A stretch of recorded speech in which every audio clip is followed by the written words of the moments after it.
Hello everyone, Asif Khan and welcome back to the new video.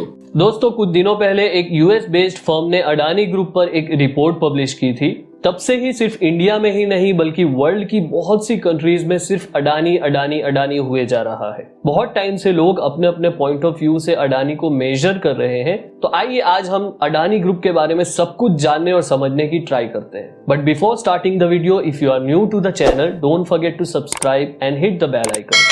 Okay, let's start. दोस्तों, Adani group के owner Gautam Adani का जन्म 24 जून 1962 को अहमदाबाद में हुआ था और उनके एजुकेशन की बात करें तो उन्होंने कॉमर्स में बैचलर डिग्री के लिए गुजरात यूनिवर्सिटी में एनरोल किया था, बट सेकेंड ईयर में ही कॉलेज ड्रॉप कर दिया था। सो बेसिकली मिस्टर अडानी को हम कॉलेज ड्रॉप आउट भी कह सकते हैं। ओके, सो अब हम बात करते हैं अडानी ग्रुप की। तो दोस्तों, अडानी ग्रुप एक इंडियन मल्टीनेशनल किंग्लोमेरेट है जिसका हेडक्वार्टर्स अहमदाबाद में है। इसको 1988 में गौतम अडानी ने कमोडिटी ट्रेडिंग बिजनेस के रूप में स्टार्ट किया था, अडानी एक्सपोर्ट के नाम से, जिसको अब हम अडानी एंटरप्राइजेस कहते हैं। ग्रुप के diverse businesses including port management, electric power generation and transmission, renewable energy, mining, airport operations, natural gas, food processing और इंफ्रास्ट्रक्चर है। दोस्तों, 2021 में अडानी ग्रुप ने $100 बिलियन का मार्केट कैपिटलाइजेशन क्रॉस किया और उसके सिर्फ एक साल बाद अप्रैल 2022 में $200 बिलियन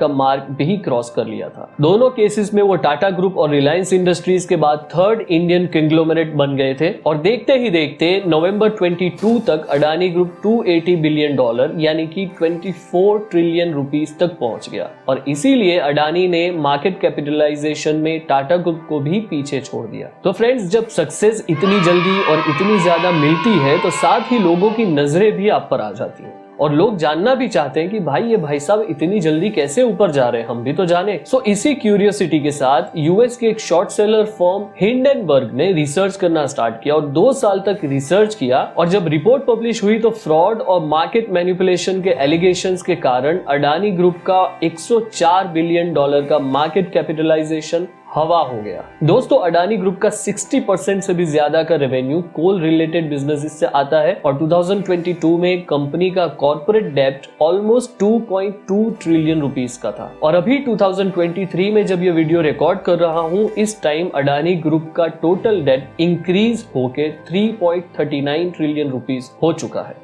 दोस्तों, जैसे कि मैंने बताया था, अडानी एक्सपोर्ट्स लिमिटेड 1988 में कमोडिटी ट्रेडिंग कंपनी के रूप में स्टार्ट हुई थी और मल्टीपल कमोडिटीज के इंपोर्ट और एक्सपोर्ट में एक्सपेंड हुई थी। 1990 में कंपनी का कैपिटल 5 लाख रुपीस था और वो फ्लैगशिप कंपनी अडानी एंटरप्राइजेस के पार्टनरशिप फर्म के रूप में एस्टेब्लिश हुई थी। फिर अडानी ग्रुप ने मुंद्रा पोर्ट को डेवलप किया जो ट्रेडिंग ऑपरेशंस के लिए बेस प्रोवाइड कर सके। 1995 में मुंद्रा में कंस्ट्रक्शन स्टार्ट हुई और 1998 में कंपनी इंडिया इंक की top net foreign exchange earner बन गई। फिर 1999 में कंपनी ने कोल ट्रेडिंग स्टार्ट कर दी और 2000 में अडानी विल्मर के फॉर्मेशन के साथ एडिबल ऑयल रिफाइनिंग के लिए जॉइंट वेंचर भी स्टार्ट कर दिया। ग्रुप के दूसरे फेज के क्रिएशन के साथ लार्ज इंफ्रास्ट्रक्चर एसेट्स बनने लगे। कंपनी ने इंडिया के अंदर बाहर के ports, power plants, mines, ships और रेलवे लाइंस के पोर्टफोलियो एस्टेब्लिश करने स्टार्ट कर दिए। 2002 में अडानी ने मुंद्रा में 4 मेगाटन ऑफ कार्गो हैंडल किया और इंडिया का लार्जेस्ट प्राइवेट पोर्ट बन गया और 2006 में 11 मेगाटन ऑफ कोल हैंडलिंग के साथ वो इंडिया का लार्जेस्ट कोल इंपोर्टर बन गया। 2008 में इंडोनेशिया के बुनियू माइन को परचेज करके उन्होंने अपने बिजनेस को एक्सपेंड किया। इंडोनेशिया के बुनियू माइन जिसमें 180 मेगाटन ऑफ कोल रिजर्व्स था, 2009 में वो 330 मेगावाट का थर्मल पावर जनरेट करने लगे और उन्होंने इंडिया में 2.2 megaton per annum edible oil refining capacity भी बनाई और ऐसे Adani enterprises 60% market share import करते हुए इंडिया का लार्जेस्ट ट्रेडिंग हाउस बन गया और एनटीपीसी इंडिया को भी कोल सप्लाई करने लग गए। मतलब एक प्राइवेट कंपनी अब खुद गवर्नमेंट कंपनी को सप्लाई कर रही है।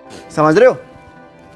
2010 में अडानी एंटरप्राइजेस ने ओडिशा में माइन के राइट्स जीते और इंडिया का largest private coal mining company बन गया। 2011 में पोर्ट ऑफ दहेज के ऑपरेशन स्टार्ट हुए और उसकी कैपेसिटी ने 20 मेगाटन तक ग्रो किया। कंपनी ने ऑस्ट्रेलिया में गैलिली बेसिन माइन भी खरीदी जिसमें 10.4 गीगाटन्स ऑफ कोल रिजर्व्स था और मुंद्रा के कोल इंपोर्ट टर्मिनल के लिए 60 मेगाटन कैपेसिटी हैंडल करने का दरवाजा खुल गया, जिससे कंपनी वर्ल्ड की लार्जेस्ट कोल इंपोर्टर कंपनी बन गई। 2011 में अडानी ग्रुप ने ऑस्ट्रेलिया में अबॉर्ड पॉइंट पोर्ट भी खरीद लिया जिसमें 50 मेगाटन हैंडलिंग कैपेसिटी थी और इंडिया का largest solar power plant 40 megawatt capacity के साथ अक्वायर किया और 3960 मेगावाट कैपेसिटी अचीव करने के बाद अडानी ग्रुप इंडिया की largest private sector thermal power producer बन गई। 2012 में कंपनी ने अपना फोकस रिसोर्सेज, लॉजिस्टिक्स और एनर्जी जैसे 3 बिजनेस क्लस्टर्स पर शिफ्ट किया। 2014 में अडानी पावर इंडिया का लार्जेस्ट प्राइवेट पावर प्रोड्यूसर बन चुका था और अडानी पावर का टोटल इंस्टॉल्ड कैपेसिटी उस वक्त 9280 मेगावाट था। फिस्कल ईयर 2013-14 में मुंद्रा पोर्ट, अडानी पोर्ट्स और SEZ लिमिटेड एप्सेज ने मिलके 100 मेगाटन हैंडल किया और उसी साल 16 मई को अडानी पोर्ट्स ने धामरा पोर्ट जो कि ओडिशा में है उसको 5500 करोड़ में अक्वायर कर लिया। 2015 में अडानी ग्रुप के अडानी रिन्यूएबल एनर्जी पार्क ने राजस्थान गवर्नमेंट के साथ 50:50 जॉइंट वेंचर के लिए एक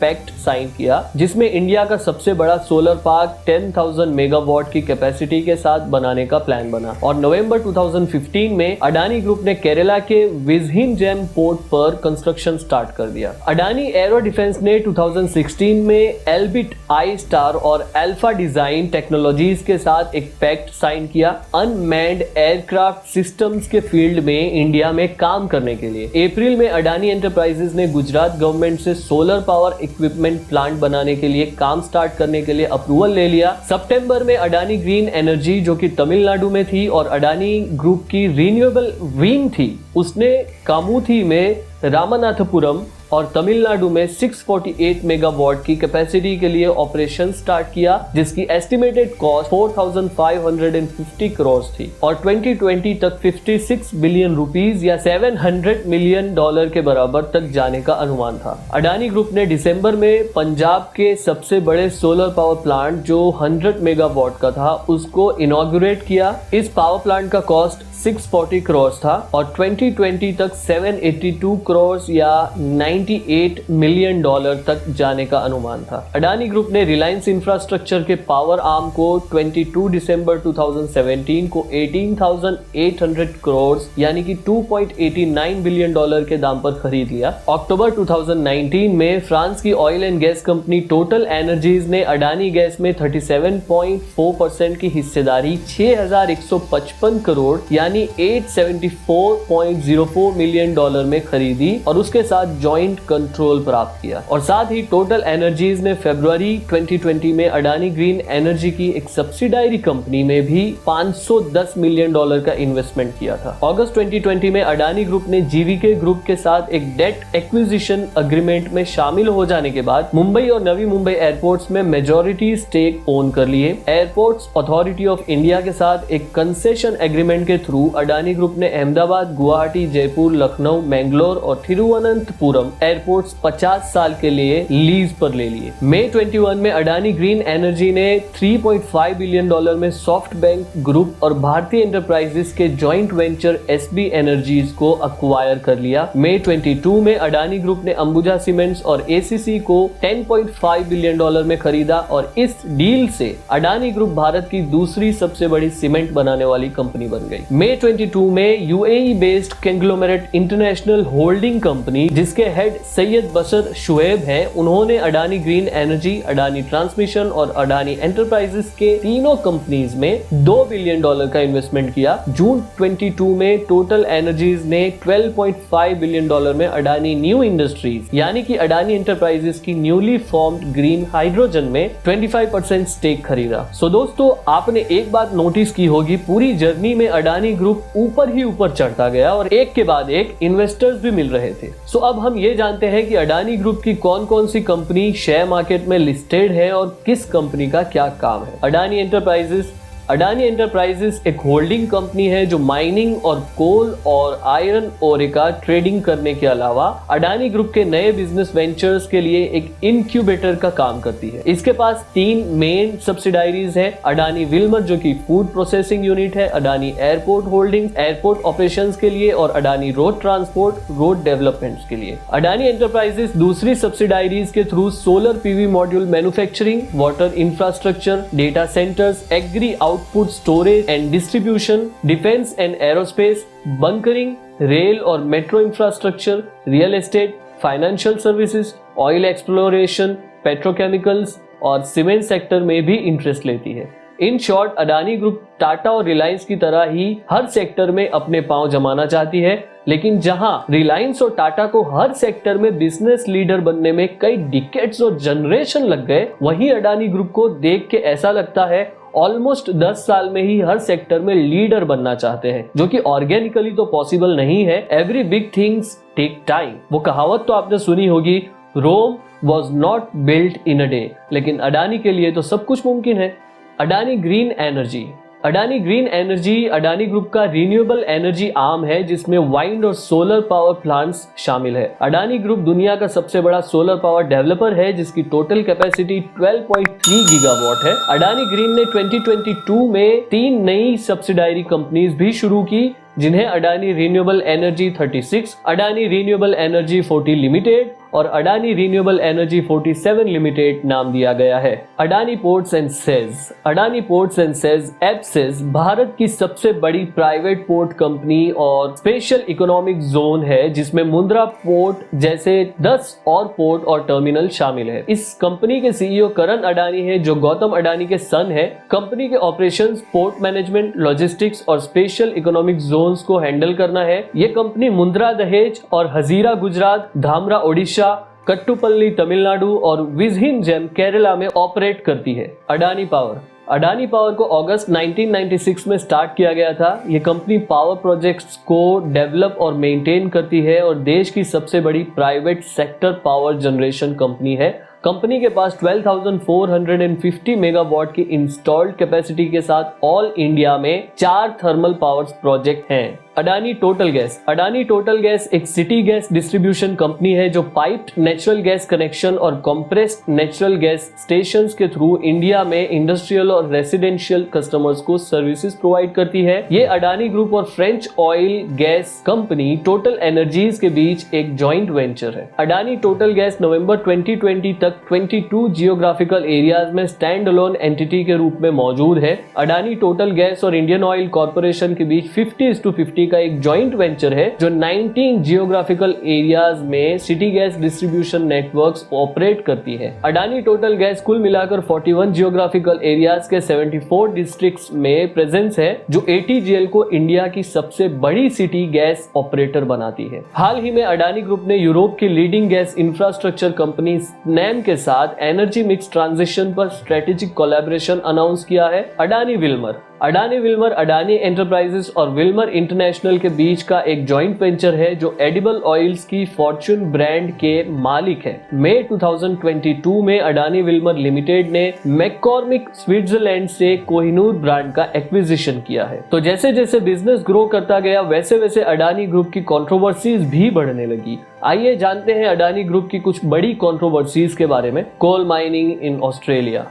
अडानी ग्रुप ने 2014 में ऑस्ट्रेलियन गवर्नमेंट और क्वींसलैंड के सपोर्ट से कार्मिकाइल के गैलिली बेसिन में $21.5 बिलियन में एक माइनिंग और रेल प्रोजेक्ट स्टार्ट किया। इस प्रोजेक्ट की अवधि 60 इयर्स है और ये माइंस क्वींसलैंड ऑस्ट्रेलिया की बहुत सी माइंस में से एक थी जिसकी कैपेसिटी 10 मेगाटन थर्मल कोल होनी थी और इस प्रोजेक्ट को 35,000 हेक्टर यानी कि 86,000 एकर्स के एरिया में ऑक्यूपाई करना था, लेकिन एक्टिविस्ट के प्रेशर के रिस्पांस में कुछ इंटरनेशनल बैंक्स ने फाइनेंस करने से मना कर दिया था। फिर नवंबर 2018 में अडानी ऑस्ट्रेलिया ने अनाउंस किया कि कार्मिकाइल प्रोजेक्ट को 100% अडानी ग्रुप के रिसोर्सेज से फाइनेंस किया जाएगा। अब ये रिसोर्सेज कौन थे, कहां से थे, इसका कोई पता नहीं। फिर जुलाई 2019 में प्रोजेक्ट को ऑस्ट्रेलियन गवर्नमेंट की फाइनल अप्रूवल मिली और इस तरह माइंस का कंस्ट्रक्शन स्टार्ट हुआ। Environment protection and biodiversity conservation act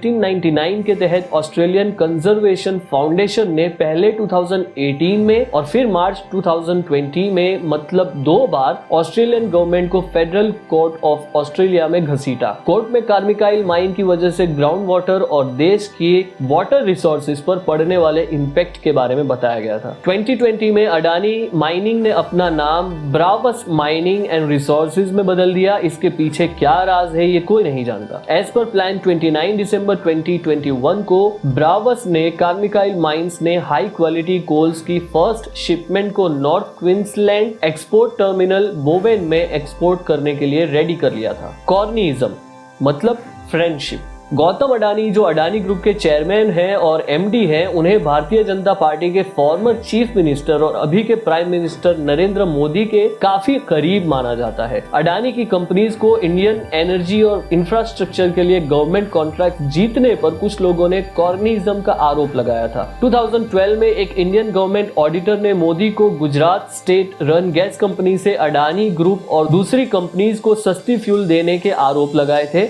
Jharkhand में बीजेपी के प्रधानमंत्री नेतृत्व वाले स्टेट गवर्नमेंट ने अडानी के गोद्दा पावर प्लांट के लिए उनकी एनर्जी पॉलिसी में एक एक्सेप्शन बनाया। वैसे तो ये सब जानते हैं कि अडानी ग्रुप और मोदी सरकार दोनों ने ही कॉर्निज्म के आरोप को नकारा है। आपको क्या लगता है अडानी ग्रुप और मोदी गवर्नमेंट की फ्रेंडशिप के बारे में? हमें कमेंट में जरूर बताइए। लेवरेज। इन अगस्त 22 क्रेडिट साइट्स जो फिच रेटिंग्स की एक यूनिट है, उसने वार्निंग दी कि अडानी ग्रुप अपने रीसेंट अग्रेसिव एक्सपेंशंस की वजह से डीपली ओवर लेवरेज हो चुका है और ग्रुप के स्टॉक्स भी काफी ओवर वैल्यूड हो चुके हैं और इसी वजह से अडानी ग्रुप का कैश फ्लो और क्रेडिट मैट्रिक्स हर्ट हो चुका है। क्रेडिट साइट्स ने बताया कि सबसे बुरा सिनारियो होने पर कंपनी डेब्ट ट्रैप में फंस सकती है और मे बी डिफॉल्ट भी हो सकती है। लेकिन सितंबर 2022 में अचानक क्रेडिट साइट्स ने अपने रिपोर्ट्स में कुछ चेंजेस किए और अडानी ग्रुप को डीपली ओवर लेवरेज्ड होने की बात हटा दी। समझ रहे हो? Tax evasion. 27 फरवरी 2010 को सेंट्रल ब्यूरो ऑफ इन्वेस्टिगेशन ने अडानी एंटरप्राइजेस लिमिटेड के मैनेजिंग डायरेक्टर राजेश अडानी को 80 लाख रुपए की कस्टम्स ड्यूटी चोरी के आरोप में अरेस्ट किया था। अगस्त 2017 में इंडियन कस्टम्स ने अडानी ग्रुप पर आरोप लगाया था कि अडानी ग्रुप करोड़ों रुपए की फंड्स को कंपनी के अकाउंट से अडानी फैमिली के टैक्स हेवंस में भेज रहे हैं। अडानी पर एक दुबई का शेल कंपनी का यूज करके फंड्स को डाइवर्ट करने का आरोप भी लगाया था। 2014 में द गार्डियन ने $235 मिलियन के डाइवर्जन के डिटेल्स प्राप्त किए और पब्लिश किए थे। डायरेक्टोरेट ऑफ रेवेन्यू इंटेलिजेंस ने इंडिया से साउथ कोरिया और दुबई के थ्रू एक कॉम्प्लेक्स मनी ट्रेल को मैप किया था और बाद में वो पैसा मॉरिशस की एक ऑफशोर कंपनी तक पहुंचाया गया। इन ऑफशोर कंपनीज के बारे में कहा जाता है कि गौतम अडानी के बड़े भाई विनोद शांतिलाल अडानी की ये कंपनीज हैं। जैन 2023 में हिंडनबर्ग रिसर्च ने एक 2 साल की इन्वेस्टिगेशन रिपोर्ट को पब्लिश किया जिसमें अडानी के मार्केट मैनिपुलेशन और अकाउंटिंग माल प्रैक्टिसेस में इन्वॉल्व होने की बात कही गई थी। रिपोर्ट में अडानी को कॉर्पोरेट हिस्ट्री का सबसे बड़ा कॉन और brazen stock manipulation and accounting fraud scheme over the course of decades होने का इल्जाम लगाया गया था। हिंडनबर्ग ने यह भी बताया कि उन्होंने अडानी ग्रुप की कंपनीज पर शॉर्ट पोजीशंस भी रखी हैं। रिपोर्ट्स पब्लिश होने के बाद अडानी ग्रुप से जुड़ी कई कंपनीज के बॉन्ड्स और शेयर्स की मार्केट वैल्यू में $104 बिलियन से ज्यादा की गिरावट आई थी, जो कि लगभग मार्केट वैल्यू का आधा है। Hedge fund manager bill Ekman ने हिंडनबर्ग के अडानी रिपोर्ट को highly credible and extremely well researched बताया, लेकिन अडानी ने फ्रॉड एलिगेशंस को बिना मेरिट के डिनाई कर दिया और 29 जनवरी को अडानी ने हिंडनबर्ग रिपोर्ट के खिलाफ एक 413 पेजेस का जवाब दिया, जिसमें हिंडनबर्ग के कंडक्ट को कैलकुलेटेड सिक्योरिटीज फ्रॉड और रिपोर्ट को कैलकुलेटेड अटैक ऑन इंडिया मतलब इंडिया पर अटैक बताया। और तो और इंटेग्रिटी और quality of Indian institutions and the growth story and ambition of India बताया गया। मतलब हिंडनबर्ग ने 2 साल तक के रिसर्च की और अडानी ग्रुप के सामने 88 सवाल रखे जो कि जेन्युइन थे। उसके आंसर्स देने की बजाय अडानी ग्रुप के सीएफओ और चेयरमैन उसको देश की इंटेग्रिटी और देश पे अटैक बता के घुमा रहे हैं। सो हिंडनबर्ग ने इसका जवाब इनिशियल रिपोर्ट के रेज किए गए मुद्दे के साथ इंगेज नहीं करने का इल्जाम लगाया और नेशनलिज्म की छाव में ऑब्फस्केशन का प्रयास बताया। मतलब हिंडनबर्ग ने कहा कि आंसर्स देने की जगह कहानियां सुनाए जा रहे हैं भाई साहब। 1 फरवरी को अडानी ने $2.5 बिलियन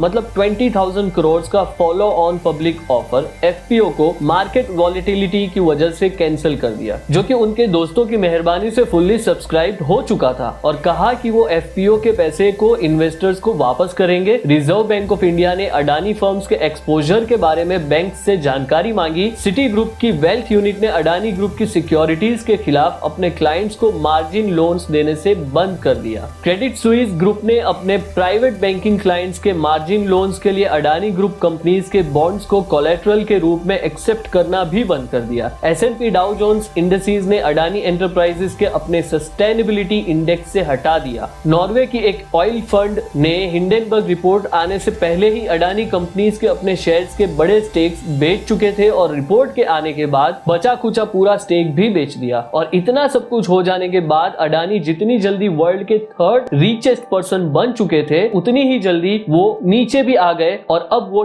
टॉप 10 में भी नहीं रहे। सो अगर हम इन्वेस्टिगेशंस की बात करें तो 13 फरवरी 23 को securities and exchange board of India SEBI ने गौतम अडानी की कंपनीज के खिलाफ हिंडनबर्ग रिसर्च द्वारा किए गए आरोपों की जांच करने की पुष्टि की है। पहली बार इंडिया में भी बहुत से लोगों ने ऐसी रिपोर्ट्स बनाई थी, ओवरवैल्यूड होने की बात कही थी, लेकिन किसी ने ध्यान नहीं दिया, और अभी भी इन्वेस्टिगेशन की प्रोग्रेस क्या है उसकी कोई न्यूज नहीं है। वैसे मैं आपको बता दूं कि जब से हिंडनबर्ग की रिपोर्ट आई है, तब से ही अडानी ग्रुप्स के शेयर्स ऑलमोस्ट 50% से ज्यादा डाउन हो चुके हैं, और मोस्टली शेयर्स में 5% की लोअर सर्किट लग चुकी है। और अब आगे देखते हैं कि क्या होता है अडानी ग्रुप का। क्या अडानी का बलून बस्ट हो चुका है, या अडानी को इससे कोई फर्क नहीं पड़ेगा और वो आगे बढ़ते ही रहेंगे? आपको क्या लगता है हमें कमेंट्स में जरूर बताइए। So now it's time to wrap on this video, and ये थी अडानी ग्रुप के राइज एंड फॉल की पूरी कहानी। अगर आपको ये स्टोरी अच्छी लगी तो वीडियो को लाइक जरूर कीजिए और शेयर कीजिए, एंड आई होप कि मैंने इस वीडियो में मेजर टॉपिक्स कवर कर लिए हैं, और आपको कोई डाउट या क्वेश्चन हो तो कमेंट बॉक्स में पूछ सकते हैं। सो वीडियो अच्छी लगी हो तो कमेंट करके हमें जरूर बताइए, और लाइक और शेयर करना बिल्कुल ना भूलिए।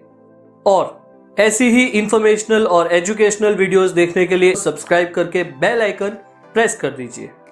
तो चलिए मिलते हैं नेक्स्ट वीडियो में। Till then, your choice, your decision.